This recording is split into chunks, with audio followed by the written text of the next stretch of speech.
Գալեյան, նմանատիպ դրվագները ձեզ համար թերևս անակնկալ չեն 2018-ից հետո,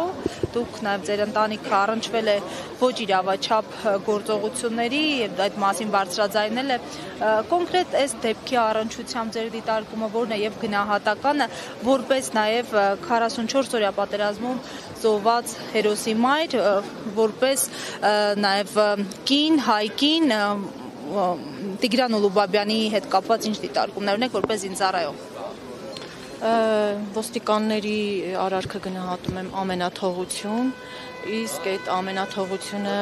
արդեն 22 թվականին Եռաբլուրում այդ դեպքերին ականատես եղանք, երբ որ ծնողներին բռնի ուժով, քաշելով անմարդկային կերպով տարան ոստիկանական բաժանմունք, իհարկե մեր պարագայում ևս գործը փակվեց, սկզբից պարզաբանելով, թե չեն կարողանում նույնականացնել կարմիր բերետավորներին, մենք նկարները բոլորը մեր սեփական ուժերով հանեցինք, բոլորը տվեցինք քննչական մարմնին, մի խոսքով գործը այդպես էլ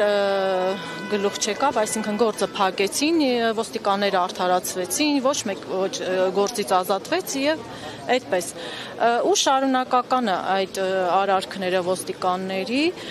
նույն Սամվել Վարդանյանի դեպքն ենք հիշում, հիմա Տիգրանինը, ինչպես փաստաբանը նշեց, նաև Չարենցավանում եղել նմանատիպ արարքներ, բազմաթիվ ակցիաների ժամանակ մենք ականատես ենք եղել, ինչպես են դաժանաբար ծեծի ենթարկում քաղաքացիներին, անգամ զոհվածի ծնողներին եւ հունիսի 12-ին մեր ծնողներից էլի Վիգեն Ազատյանին դաժանաբար ծեծել էին բերման ենթարկելու ժամանակ։ Այդ կարմիր գծերը ինչու են այսպես հատվում, ջնջվում, որովհետև տեսեք բոլոր դեպքերով առաջնային թեման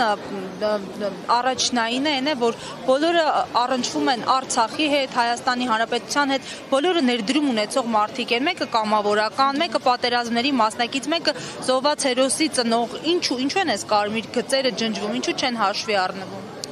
Գիտեք, իշխանություն կոչվածը ոստիկանական համակարգերին, այսպես ասած, տվել է կանաչ լույս, վառել է կանաչ լույս,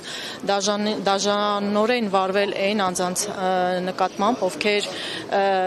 պաշտում են, սիրում են հայրենիքը, արցախցիներին, որոնք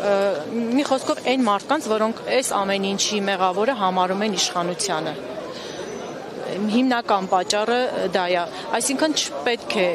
ինչ որ հակառակ բան խոսես իրենց հասցեին։